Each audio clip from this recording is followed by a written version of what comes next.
Okay, hey everybody, it's Barbara Ann. Welcome back to my channel, straight out of context. Let me fix my camera. Okay, I'm sick a little bit.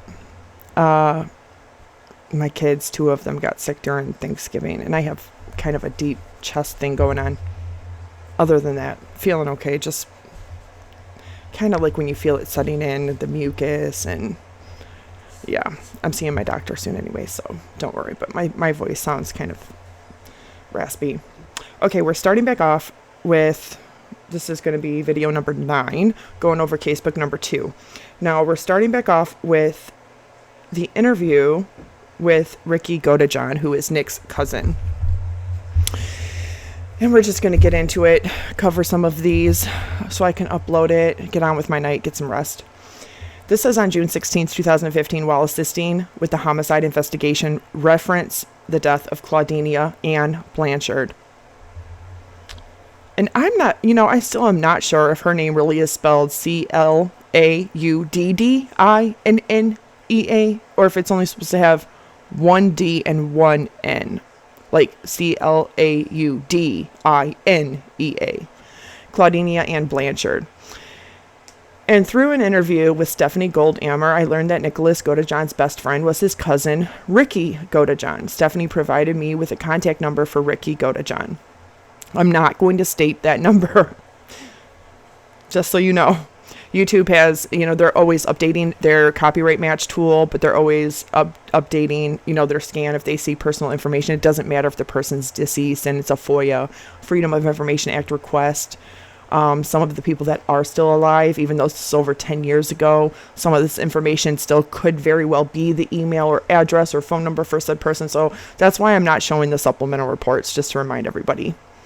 So it says, I attempted to contact Gypsy Godejohn several times, leaving messages each time. On June 30th, 2015, I received a phone call from a Tina Godejohn, at which time she advised she was Ricky's mother and guardian, as Ricky has severe autism. I asked Tina if she would allow for me to speak with Ricky, and she stated she would have him call me back after he got off work. On June 30th of 2015, at 15:15 hours, I received a call from Tina and Gypsy Godejohn. The following information was acquired. Ricky has never met Gypsy. Nicholas has shown Ricky pictures of Gypsy. Gypsy sent Nicholas a video of herself, which Ricky believes is saved on Nicholas's hard drive. Nicholas told Ricky that Gypsy would steal lingerie from various stores so she could take pictures of herself wearing said lingerie and then send pictures to Nicholas, also videos. And just to let everybody know regarding that, I know that there's a lot of different people requesting Freedom of Information Act requests, but out of the 200 plus videos that Gypsy allegedly sent Nicholas, some of them are very explicit, sexual in nature, so there's a chance that people are not going to get all 200 videos because they're not going to release the pictures and the videos, likely that due to law and everything, those are probably going to be redacted. And of course, I know if it's me myself and I saw something like that or had it in a Freedom of Information Act request, same way the crime scene, I've never posted the actual crime scene photos that are gory because, well, first of all, that kind of thing is not allowed uncensored on YouTube, but I wouldn't want to post that kind of thing anyway.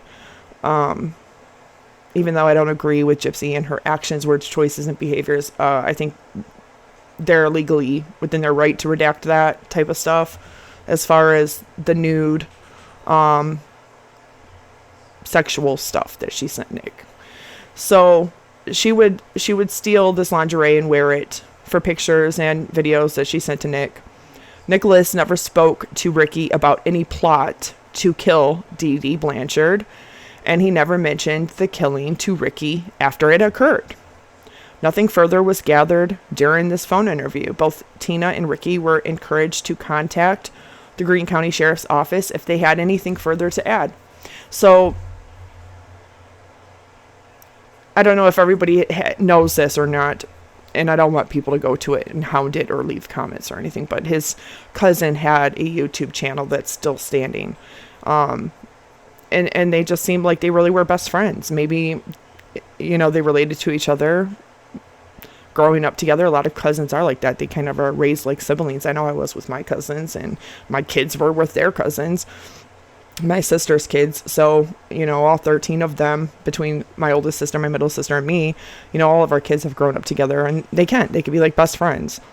But a lot of those older videos that I've seen, it's been Nick and his cousin playing video games, playing Skyrim, Oblivion, games like that. Or just listening to music. Just listening to music and enjoying their time hanging out together.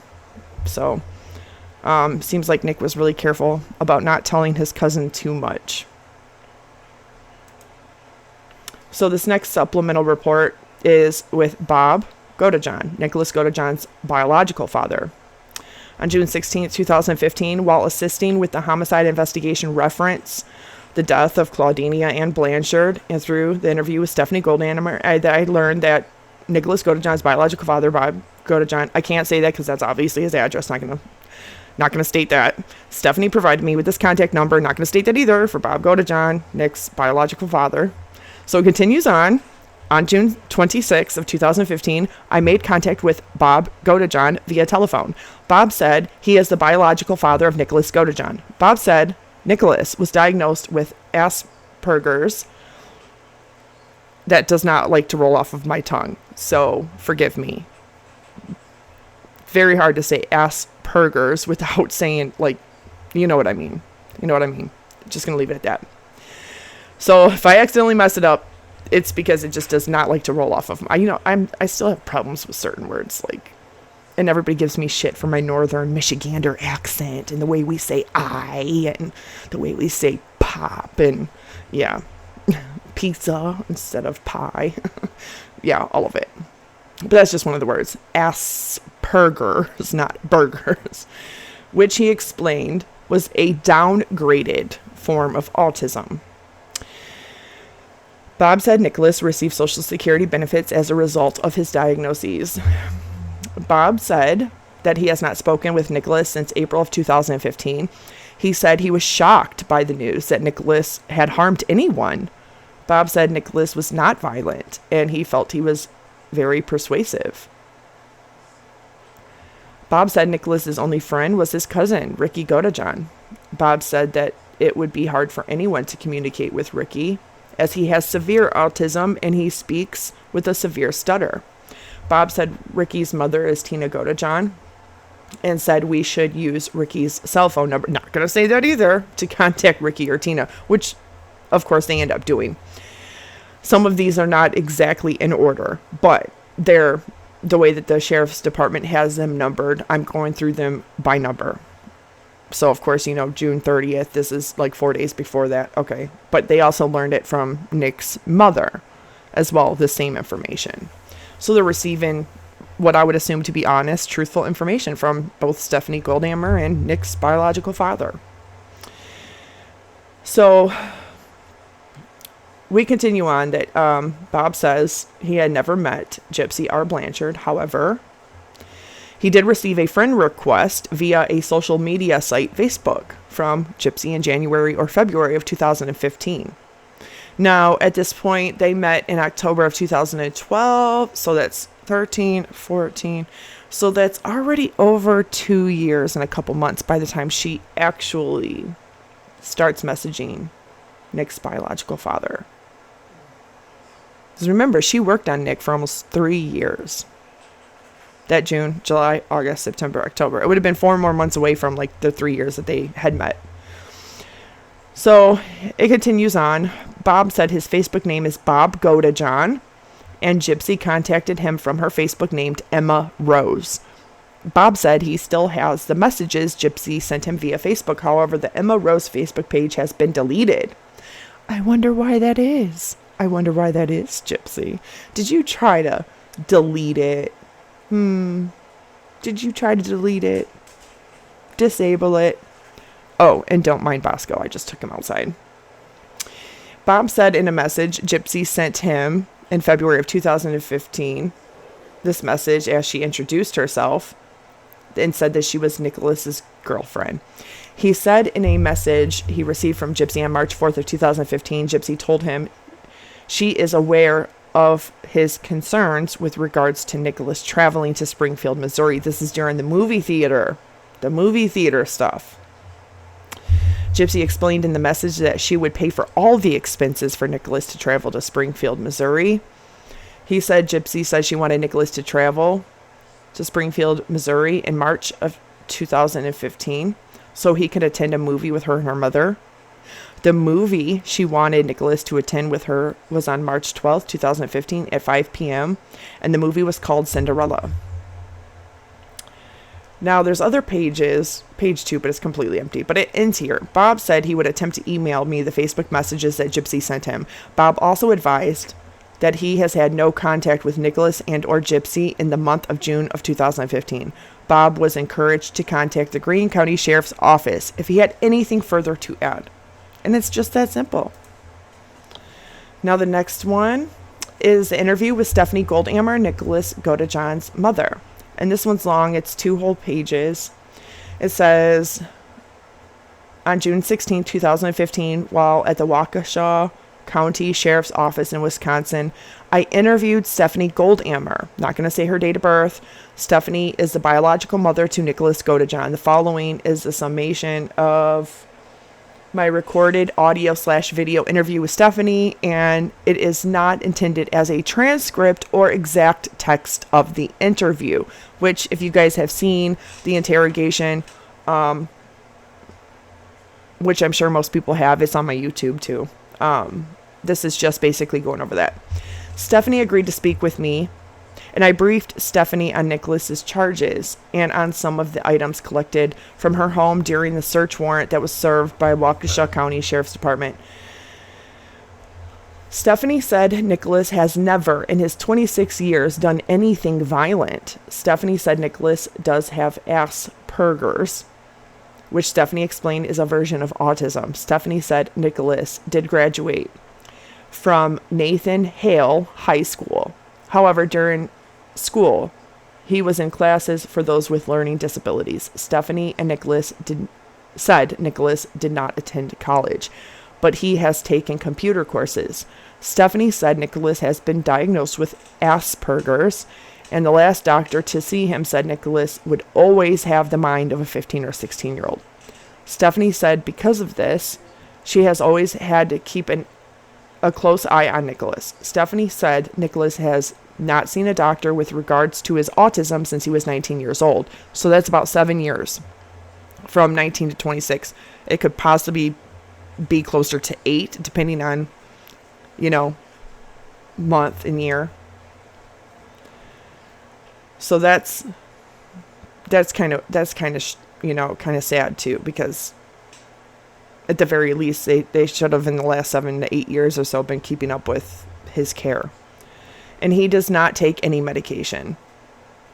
That doesn't mean he needs to take medication, but they certainly should have been checking in with somebody, even a case manager or something, every so often, every month, every 6 months, every quarter, something like that. Stephanie did not know the doctor that diagnosed Nicholas with autism. However, she thought it could be located in medical records. Stephanie said Nicholas was only close to one cousin, Ricky. Stephanie provided Ricky's phone number. Stephanie said Ricky has heart issues, and she did not feel he knew anything about the murder of Gypsy's mother.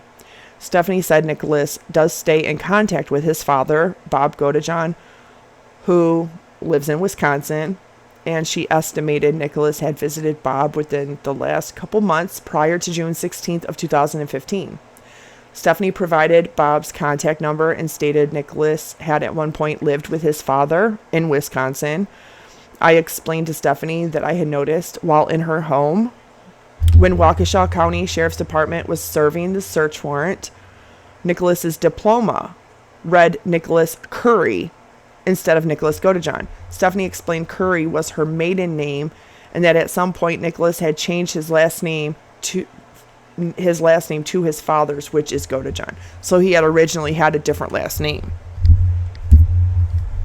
Stephanie estimated Nicholas had been talking with Gypsy for a couple of years. She explained the relationship is an online relationship.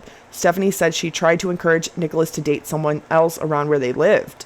Stephanie said She did try to discourage Nicholas from his continued relationship with Gypsy because she was told by a friend that Gypsy had posted on Facebook her desire to have a child with Nicholas. Stephanie said Gypsy sent Nicholas a ring in the mail. Stephanie could not describe the ring Gypsy had sent Nicholas. This is page 2. Stephanie said Nicholas told her Gypsy's mother was very protective of Gypsy. Stephanie said she tried explaining to Nicholas that if a parent did not want you around their kid, that was just how it was, and that he should respect that. Stephanie said she was told Gypsy was 19 years old. I explained to Stephanie some of the medical issues Gypsy was reported to have, most importantly, her inability to walk. Stephanie said Gypsy walked just fine in her presence, meaning that she has always walked. Because if you were in a wheelchair or forced to be in a wheelchair for 10 years, you wouldn't be able to walk. Your legs would have been atrophied for over 10 years. Do you know how many thousands of days, like every 3 years, that's at least over 3,400 days?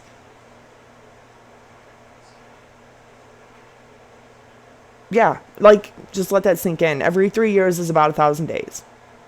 And think about just for 10 years. If she was actually sitting in that wheelchair and not walking, she would have to walk every single day. That's the crazy thing. She says Gypsy walked just fine in her presence, and she was able to climb steep stairs to the upstairs where Nicholas's bedroom was, within Nicholas's home. Stephanie said Gypsy never mentioned that anything had happened to her mother. Stephanie said she often referred to Gypsy as the Beast when talking to her friends about Nicholas and Gypsy's relationship. I wonder why. I wonder why she started calling her the Beast. Stephanie said when Nicholas told her he wanted to go to Missouri to see Gypsy, she was concerned for his well-being, and he had never traveled alone before. Stephanie said Nicholas had gone to Springfield, Missouri one time prior to June 9th, 2015. Stephanie stated both of Nicholas's visits to Springfield, Missouri occurred in the year of 2015. Stephanie was asked if there was anything she wanted to talk about. Stephanie said she wanted everyone to know, as much as she and her family had tried to get Nicholas to realize there were other people to date besides Gypsy, he would not, and he would get upset with them for saying those things. Stephanie said Nicholas had always been a good kid, and she never had any problems with him. Stephanie said Nicholas had never become angry, has never become angry, and has never assaulted her. She went on to explain, usually when he gets frustrated, he cries. Stephanie said she almost felt like Nicholas was safer being in jail, as he would not have contact with Gypsy. She could not manipulate it and hurt him anymore. Let that sink in, knowing what you know now about his mom, and that she's no longer here.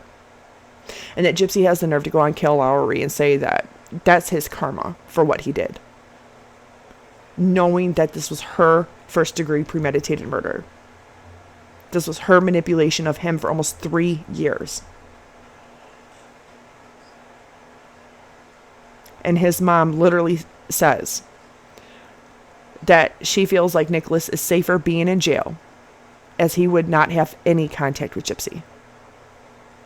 Because he's safer being in jail or a prison in his mother's own mind and heart than being free and possibly having contact with Gypsy or being manipulated by Gypsy still. That is profound. That's profound. And that, yeah, she had a mother's intuition, that's for sure.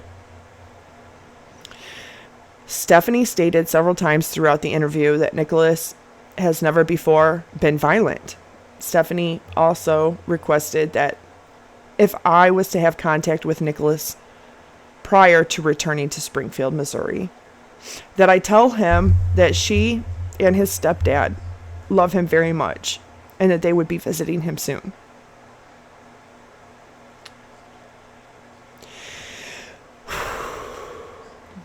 At the conclusion of the interview, Stephanie was escorted to the lobby of the Waukesha County Sheriff's Department by a Waukesha County Sheriff's detective. The DVD recording of my interview with Stephanie Goldammer has been logged into the Greene County Sheriff's Office property room as evidence. And that's it, as far as that goes. This one is, let me see here. Assist with scene in Waukesha County, Wisconsin on June 16, 2015, while in Waukesha County, Wisconsin. That's hard to say too. Try saying that 5 times fast. While in Waukesha County, Wisconsin, I assisted Waukesha County Sheriff's Department in serving a search warrant in Big Bend, Wisconsin. This is the residence, not going to even say the address, of Stephanie and Charles Goldammer, their 26-year-old son, Nicholas Godejohn, and they also had their other child. I believe his name is Quinn. He was a minor at the time, so that's redacted. This is also the residence Gypsy Rose Blanchard had been located at on June 15th, 2015, 5 days after the crime. The purpose of the search was to locate any and all evidence reference the travels to and from Springfield. That doesn't make sense to me for some reason. I think they mean evidence referring, not evidence reference. Evidence referring the travels to and from Springfield, Missouri. Could be just a autocorrect or typo. As well as evidence in reference, maybe that's what they forgot to put in reference to the homicide of Claudina and Ann Blanchard. Prior to the search, a briefing was conducted in which Greene County Sheriff's Office Detective Sergeant Stan Hancock and I briefed Waukesha County Sheriff's Department detectives on items that were of interest to us as a result of the processing of the crime scene in Springfield, Missouri, and interviews with Nicholas Godejohn and Gypsy Blanchard. It was agreed that the Waukesha County Sheriff's Department, acting under a search warrant issued in their county, would collect all evidence, package evidence as collected, and turn over all evidence to the Greene County Sheriff's Office at the completion of the investigation in Waukesha County. The scene was processed. All evidence was collected by several Waukesha County detectives. Please see their reports for details referencing the processing of evidence of the residence. Not going to say the address. At this address in Big Bend, Wisconsin.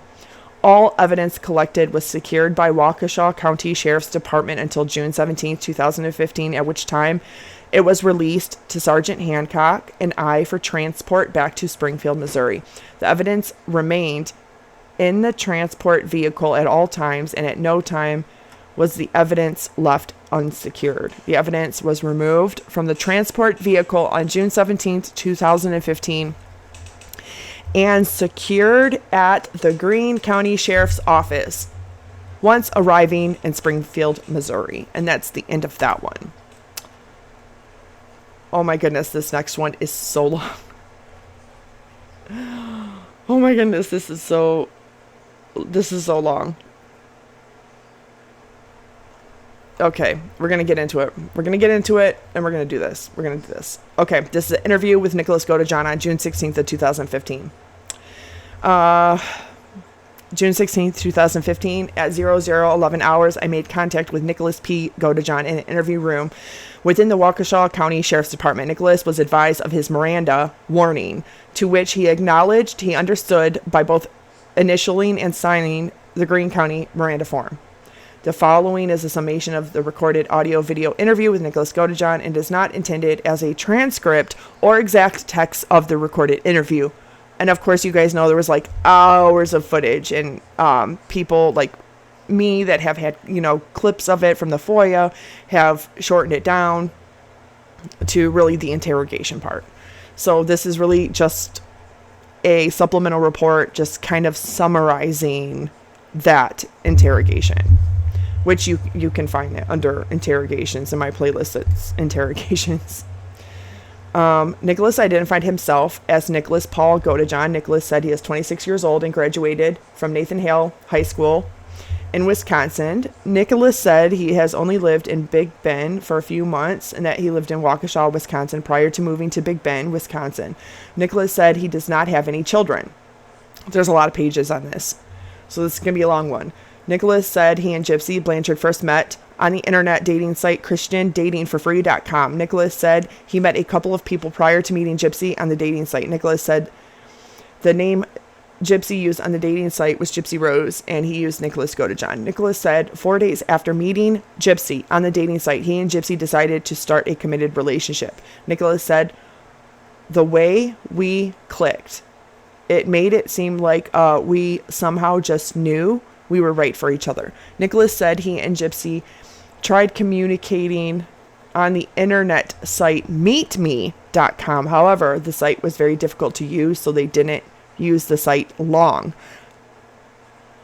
I wonder if they ever checked to see if there's any messages or pictures or videos sent on that site. Nicholas said they did communicate via social networking site Facebook. Nicholas said he used his name, Nicholas Godejohn. Nicholas said there was a lot of Facebook accounts that have been deleted, but the ones he most recently remembered communicating with Gypsy on were named Emma Rose, Gypsy Rose, and Nicholas Bella Rose. Nicholas said Emma Rose and Gypsy Rose have been deleted. However, he suspected the Nicholas Bella Rose was still active. Before providing the name on the Facebook account that Gypsy had used to communicate with him, Nicholas began telling me about his June 2015 trip to Springfield, Missouri to get Gypsy after she was kicked out of her mother's home. Nicholas explained that he got on a Greyhound bus, rode to Springfield, Missouri. He walked to a Days Inn hotel. Nicholas could not recall what kind of clothing he had been wearing when he got off the bus and walked to the hotel in Springfield, Missouri. However, he thought it could have been athletic clothing. Nicholas explained he had luggage with him when he got off of the bus. Nicholas described the luggage as being a red and black Marlboro cigarette duffel bag. That is something that pretty much everybody had, because my dad smoked Marlboros every day for 46 years until he died 6 years ago almost now. And they used to have the little 5 points at the bottom of the packs. And if you collect those points, until it went digital a few years ago, and then they stopped it altogether. You used to be able to get all kinds of stuff. Dartboards, glasses. But one of their biggest things was their Marlboro duffel bags. And they were huge, and they had a rolly thing and all of it. I know so many people that have had those. We had one. My dad had one.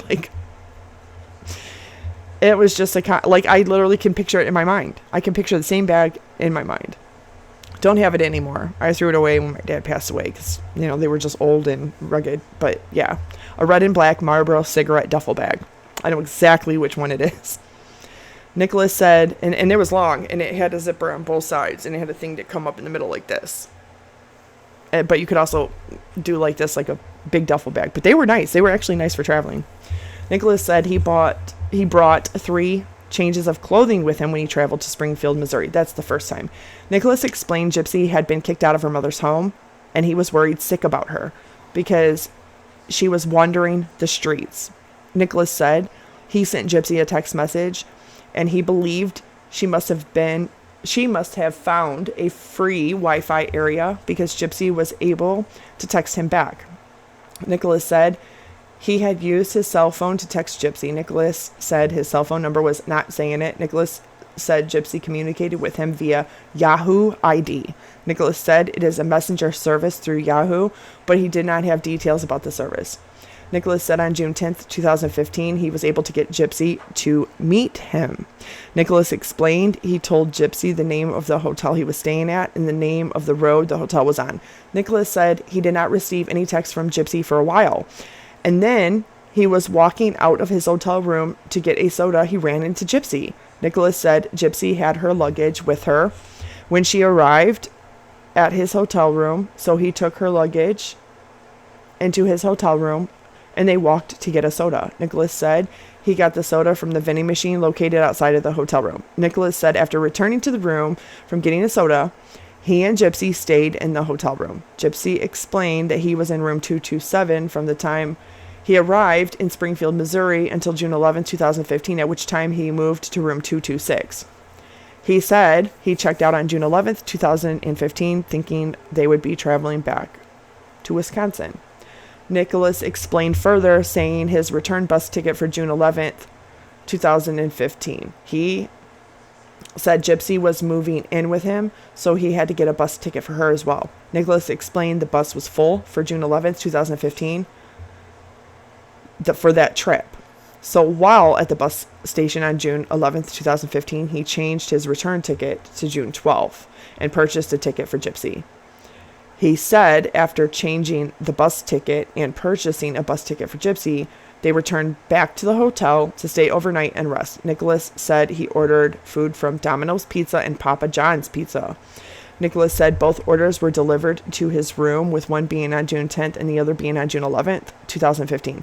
Nicholas denied he and Gypsy went out anywhere to eat. Nicholas said he and Gypsy went back to the bus station on June 12th to travel back to Wisconsin. Nicholas said once he and Gypsy arrived in Milwaukee, Wisconsin, his mother picked him and Gypsy up from the bus station and drove them to Big Bend, Wisconsin.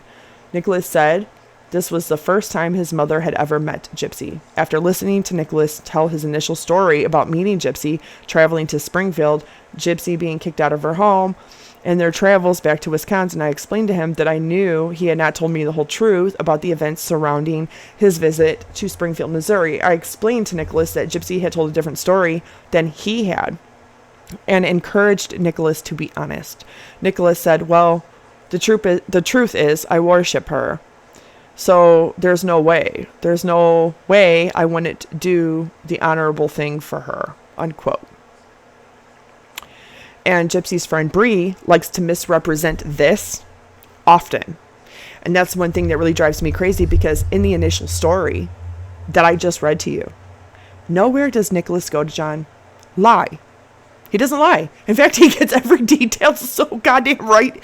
It's crazy that he even remembers it. From the room to what pizza place, the date, the time, everything that happened. The one thing he does do is he omits the whole piece of how he went to the house and helped her, to kill her mom. So when looking at this objectively, I think it's not only dishonest and disingenuous, it's a huge misrepresentation for Gypsy or her friend Bree or anybody that supports her or her family to sit here and say that Nicholas tried to lie. It was Gypsy that tried to lie. We all have it. We have his interrogation. We have her interrogation. We've seen it. We know it. We heard it. Got it on YouTube. You can go back and rewatch it. Go back, revisit it. Even the extended ones are out there with all of the footage of them just sitting there. Even the ones that are cut down to just the actual interrogation. Nicholas Godejohn is so thorough in his story. And his story is honest. And it is true. But he doesn't directly lie in that at all. In fact, he's just omitting the parts about the homicide. And Gypsy's orchestrating and planning of wanting to kill her mom. Because we know it didn't just happen a year prior. Because explain how in 2011 she tried to kill her mom twice. A whole year and a half before she ever even met Nick in October of 2012. So if this is just a plan that she started formulating a year before, explain the 2 attempted murders that Gypsy had committed all on her own. So I think looking at this objectively, Nick was being honest. In fact, he was being honest about every little detail, except for that one. And him remembering all these little details wouldn't match what Gypsy was saying. They would automatically know that there's something fishy here. Automatically. Not to mention, Gypsy's in a wheelchair, pretending to be a mentally disabled, paralyzed child at the age of almost 24. And then she's found walking in a different state with all this money and this crime happened. Yeah. Yeah. Detectives aren't stupid. They're not stupid. I don't know what Gypsy was really thinking, but I do know what she was thinking. She was thinking she was going to try to stage it that Nick kidnapped her and made her go back to Wisconsin. That's why there was only the one return ticket and all of that. She was, the whole Facebook thing, the second one about R-wording her daughter. Yeah, she was trying to frame Nick. And the reason why I know this is because in all of the other FOIA requests, all of the information, Casebook 1, Casebook 2, it's very detailed how many electronic devices between Gypsy and Nicholas, the ones that were in both houses too, that they had access to PCs, gaming consoles, multiple different cell phones, laptop, tablet. So it's no wonder why Gypsy actually tried to lie to investigators and not admit that she had her own cell phone. She was trying to say that she had to use her mom's cell phone. In fact, she gets caught lying about that in the prison confessions of Gypsy Rose Blanchard. When she ran away with Dan, you see the lies and inconsistencies there, because she says that she had to, after her mom fell asleep, she had to borrow her mom's cell phone. And then in that same recounting of how she ran away with Dan, she says that her mom found her because she accidentally dropped her cell phone out of her backpack. So which one is it? Are you stealing your mom's cell phone to use it? Or is it your mom woke up and found you missing, gone, because you dropped your cell phone out of your backpack? But she initially tries to lie to investigators and say that she doesn't have a cell phone, that she was using her mom's cell phone, because the reason why, she doesn't want the investigators to know about her cell phone. But they do. They do know about it. I just don't know why people think that they're smarter than cops, but that's a sociopath. That's a psychopath for you. She actually thought she was going to frame Nick. She was going to frame Nick for all of it. For all of it.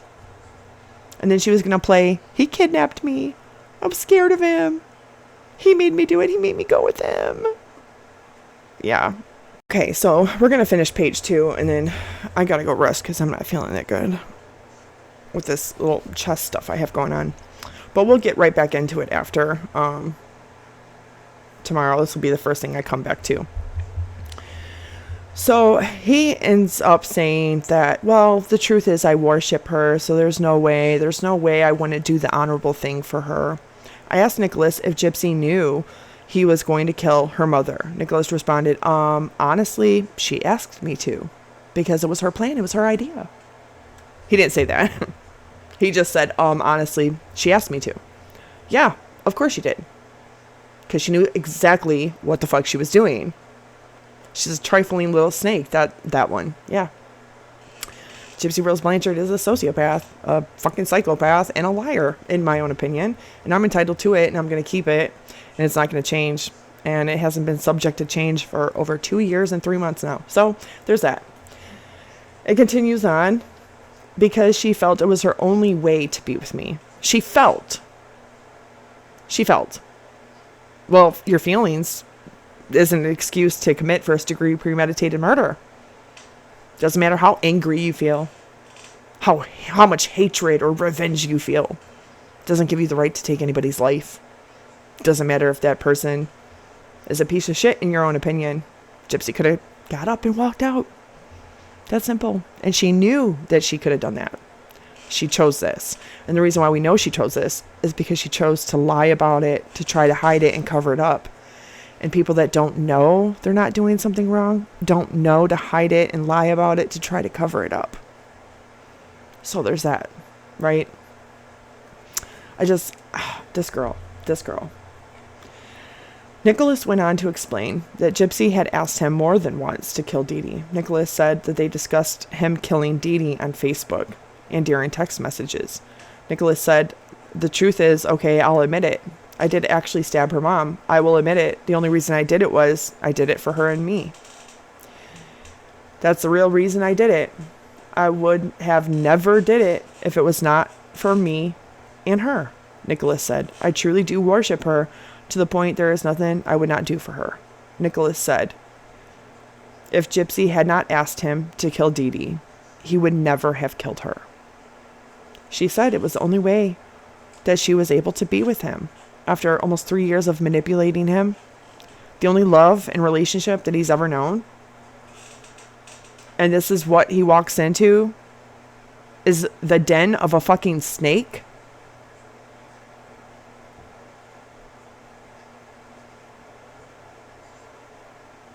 Yeah. It's just so heartbreaking. Nicholas said if Gypsy had not asked him to kill Dee Dee, he would never have killed her. No history of violence, no history of anger or lashing out when he's mad, upset. He would just cry. That's what his mother says. Nicholas said he does not know Gypsy's mom's real name. he only knew she was called Dee. Nicholas said Gypsy loves her mother. Nicholas said Gypsy felt guilt about the whole situation. I had to make sure she was safe, meaning like I had to make sure she felt she could be comforted by me. Nicholas said Gypsy wanted to kill her mother herself, but she could not kill her mother herself because she was too skittish. Oh, and she tried twice before. Don't forget that part. Nicholas said she could not do it herself because she could not live with herself. No, she just wanted out. She just wanted an out. That's all. Nicholas said, honestly, to this day, I still feel guilty about it. I do. Because I learned so much about her mom after she told me more and more about it. After actually being able to live with her for a little while, I actually realized how good of a mom she was. He started to realize what he's describing here is he's realizing after actually being with her for 5 days that she had lied to him. He's not realizing that he's explaining that probably, but that's what he's explaining, that the realization after being with Gypsy for 5 days is coming to him, that this isn't what you've told me for the last almost 3 years now. Nicholas clarified that Gypsy was telling him about Dee and all of her accomplishments, and that it was those things that made him feel guilty for what he had done to Dee Dee. Yeah. After living with her for a little while, I actually realized how good of a mom she was. Gypsy said nothing about abuse. Nothing. You know why? Because Gypsy Rose Blanchard was not abused. Gypsy Rose Blanchard did not and was never not a victim of Munchausen syndrome by proxy. I've maintained that for over 2 years and 3 months, and I'm maintaining it now. Gypsy Rose Blanchard was not abused. Gypsy Rose Blanchard was not a victim of Munchausen syndrome by proxy. Her mother was never convicted in a criminal or civil court for abuse or neglect on a child or an adult dependent with a disability. In fact, her mother never even had an open CPS case. They found no substantiated claims, and they just closed anything. They didn't even open a case. That's the truth. Gypsy wanted her mom dead because she loathed her. She hated her because she was too protective. That's why. Yeah, isn't that crazy? So that's 3 pages so far out of 10. We'll pick back up tomorrow. I need to go get a coffee or some hot tea or something because my throat's starting to really bother me with all the talking. But it's just because I have this chest cold going on. I love you all. Let that all sink in, especially what his mom said. So sad. And we'll pick back up tomorrow. But yeah, I hope you guys have a fantastic night. God bless you all. I pray for you all. I love you all. I'm deeply humbled and honored to have you all. And yeah, just the realization, seeing it in words again, that Nick, was honest from the beginning. The only part that he was not 100% honest about was that he didn't lie, but he omitted. He just didn't say about the whole part with her mom. And look at how quickly he did. It took the detective no time at all. And he's just like, yep, yeah, I did it because she told me to. She felt it was her only way to be with me. That is so manipulative. That is the most gaslighting, manipulative bullshit. Working on somebody's heart and soul and mind, especially an autistic mind, for almost 3 years. For almost 3 long years. Into believing that she loved him. That she loved him and she wanted this future with him, wanted to have kids with him. All of it. She was stealing baby clothes, diapers, all of it to have kids with him. That they were going to have this future, everything that he had longed for, hoped for.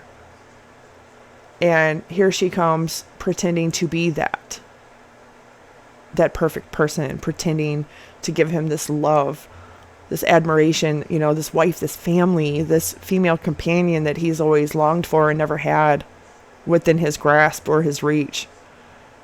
Too good to be true, because it was too good to be true. Same way the story of her being abused was too good to be true, because we know it wasn't true. But it's just so sad. It's just really sad. Really, really, really sad that she felt. That's the manipulation talking right there. That's him not even realizing that it's the manipulation. That she felt it was the only way she could be with him. That's how she manipulated him into helping her. And we know through the text messages that, of course, he, wasn't on board with this for the longest time. That he felt he exhausted other options by coming in, trying to meet her mom, by coming to the movie theater, by even talking. He even admits that he talked to Dee Dee on the phone more than one time. One time they were okay. Another time they had an argument. So that's just her really getting in his head and fucking with it to get him to do what she wants him to do. He was just a tool. He was just a weapon for her to use and then discard and dispose of the moment she no longer needed him or it didn't fit her narrative, or it got in the way of her making fame and money for herself. And that's fucking disgusting. It's not only despicable, it's disgusting, and it's evil, and it's heinous. And I think that is the one reason why so many people have opened their eyes to the Gypsy Rose Blanchard case, have opened their eyes to who and what she really is, have opened their eyes to what she does, her behavior. And there are some fucking fantastic, amazing human beings that still cover her. And everybody has their own strengths and their own areas that they're really good at. Becca Scoops is really good with the overall case, the medical stuff, with things that she said. Some people like me are better at remembering a lot of her behaviors, a lot of things that she's said and done, a lot of things she's done on social media, the way she's abused mainstream media for money, for selling stories and videos and pictures to TMZ. And, other people are really, really good at documenting the things that she's said and done. And I think it's just everybody's waking up. Everybody is waking up to this is too good to be true, because it is not true. The story never even consistently made sense. Every single documentary or interview she's ever told it on, every book she's told it on, none of them match. And the more you pay attention and watch it all, you're like, what is this? This is like 1 minute you're saying that you didn't stand up, and then the doctor saying you did stand, and now you're saying, calling him an effing liar because he's trying to cover his ass in the prison confessions of Gypsy Rose Blanchard. And then now you're saying you do remember stand. Like, nope, you're trying to play and pretend what you think PTSD is because you want people to believe you have PTSD. But that's the thing. PTSD doesn't work that way. Nope. And that is Gypsy. That is Gypsy. It's just absolutely, completely crazy to me that he says she felt. He's not even concerned with how he feels. He's been so manipulated and gaslit. He's only conditioned to care about what she feels, thinks, wants. And he is manipulated into believing that he exhausted all these other options, like trying to get her pregnant, trying to meet her mom, trying to talk to her mom over the phone, in text and whatever, and try to form this relationship with her to get her mom to let him date her. And it's even in some of his appeals somewhere that he had a phone conversation with her more than once. And that, Dee Dee kind of knew that Gypsy had this relationship going with somebody because he had spoken to her. Told her, that he's her boyfriend. But no, it all comes down to that one sentence for me. She felt it was the only way for her and I to be together. Not that she felt or that she knew it was her only way to get out of the abuse. That she was telling him because she's manipulating him into doing what she wants him to do. That she felt it's the only way that they could be together. That is how fucking disgusting and devious that little monster, Gypsy Rose Alcida Blanchard, is. Mind blown. Mind blown. But we'll pick back up tomorrow. I love you all. Have a great night. God bless you all. Thank you for watching. Thank you for being here. And definitely leave your comments down below. I will catch you all on the next one.